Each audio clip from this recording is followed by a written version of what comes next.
So I want to talk to you today about the fact that you are a soul who is building a life. And that's what you're doing. And that's a messy job. So let's go ahead and talk about that and use words as medicine to help us get through this crazy journey called life. I'm Melody Ross, and I'm so glad you're here. And the reason I am here is to remind you that you're a soul and you're doing an amazing job, so much better than you think you're doing. So let's go ahead and get started on words as medicine. You are a soul building a life.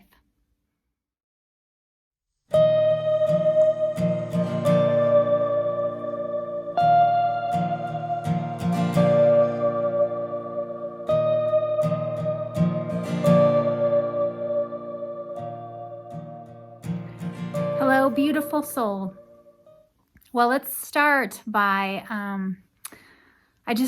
what I really want to tell you is you forget who you are, my friend. You forget that you're a soul, and you forget, what life is all about. It's about being a soul and learning and growing and becoming. And what it actually is, if you can just remember this part, I know you already know this is just a reminder, is that life is a whole bunch of births and deaths. We get to be born into the world and learn a whole bunch of things, and then we get to become a whole bunch of different people throughout our lifetime through the process of births and deaths. And in between the births and deaths is a whole bunch of experiences. So let's talk first about when something is born. First we're born, but then we get to bring things into the world. We get to bring brand new things into the world that never existed. So we're constantly being in the process of helping things to be born, whether we're creating it or we're helping others to create it. That's really so much the purpose of life, is to create and create and create. We are creations. Everything beautiful that we enjoy is a creation. And all of us have the capacity to create. We're creating all the time. We're building a life. We're souls building a life. We're souls creating a life all the time. And it's messy.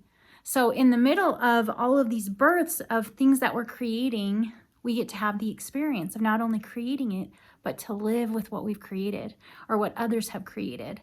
Now, the hard part is that death is also a part of it. So we get to create things, we get to experience things, and then we get to experience the feeling and the epic, life-changing, transformative experience of losing something. And often we lose something that we love very much. There are just so many things dying all the time and so many things being born all the time. And when we forget, we think that we're actually machines and pawns, that we're just little tools that exist to help others to create what they want to create. We actually make choices that put us in positions where we become the tools and the pawns and the little soldiers to help somebody else create what they want to create. Now, that's a beautiful and a fine thing to do when we know we're doing it. When we know who we're helping and what we're helping to create, it's a beautiful and fine thing. But when we are not actively deciding what kind of life we want to build, we almost automatically fall and go into an autopilot of helping somebody else create a life that they want to build, whether it's an organization or a bunch of old yucky habits, or, sometimes it's things that we don't even want to be part of, that we have become part of because we've just gone on autopilot and we're doing whatever is expected of us and whatever other people want us to do. Now, that all can sound so dismal and scary, I guess. But all it takes is a decision in every moment that I'm going to take this beautiful life that I've been given and these beautiful thoughts and this beautiful opportunity to think new thoughts and to make new choices and to feel new feelings. I'm going to use this incredible opportunity that I've been given in life to build the next moment, to actually design the next moment, to design the next thought and the next imagining and the next vision. And then suddenly we are building the life that we want to be building for ourselves. Now, if everybody would remember that and everybody would do that, imagine what a beautiful world we would have instead of so much confusion about, which side should I be on and what's the right way to be and who's the right person to be and just kind of, walking around, looking around for what we're supposed to do and who we're supposed to be. We get to decide that. You are a soul building a life. Now, sometimes that is so messy. We make mistakes. We get hurt. We hurt others. We get disappointed. We disappoint others. We get tired, and we make others tired.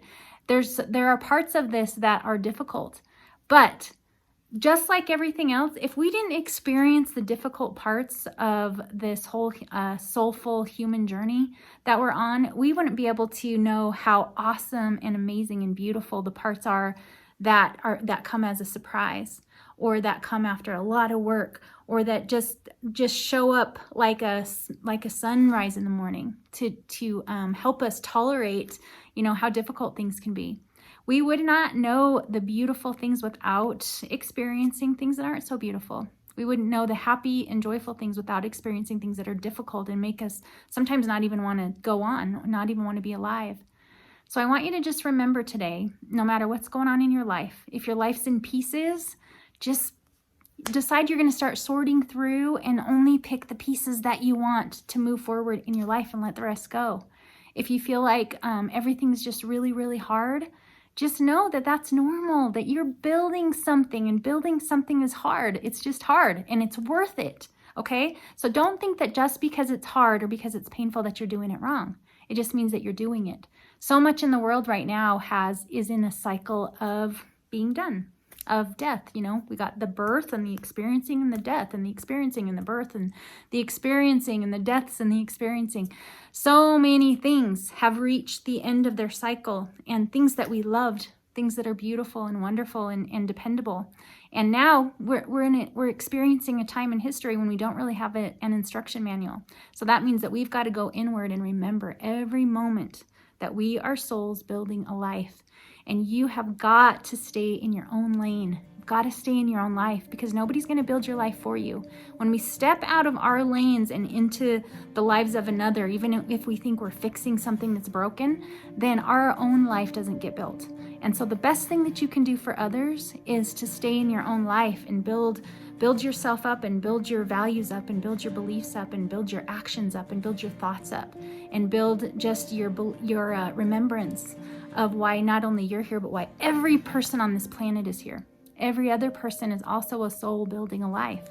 And so if we can stay in our own lane and build our own life, and support others in staying in their own lane and building their own lives, and especially making sure that people have what they need to even build a life, making sure that our lives are set up in a way so that we can help others so that they have what they need to build the life that they want to build, then the world can be better. So please don't forget that you are a soul building a life. That's what you are. You're not a machine. You're not a worker. You're not a number. You're not insignificant. You're not just, you're not on the stage in some big contest that is judging your value. You're not a like. You are a soul who is building a life. Please remember that. You are a soul building a life. I am a soul building a life. The person next to you is a soul building a life. The person that you're upset with right now is a soul building a life. The person you miss is a soul building a life. Okay? All of us. We can give each other more grace and mercy, and we can definitely give it to ourselves. So please remember that you are a soul, that you are here to learn how to love and learn how to be loved, and that you are super easy to love. And I love you, and I hope you'll remember this, and I'll see you next time. Mwah.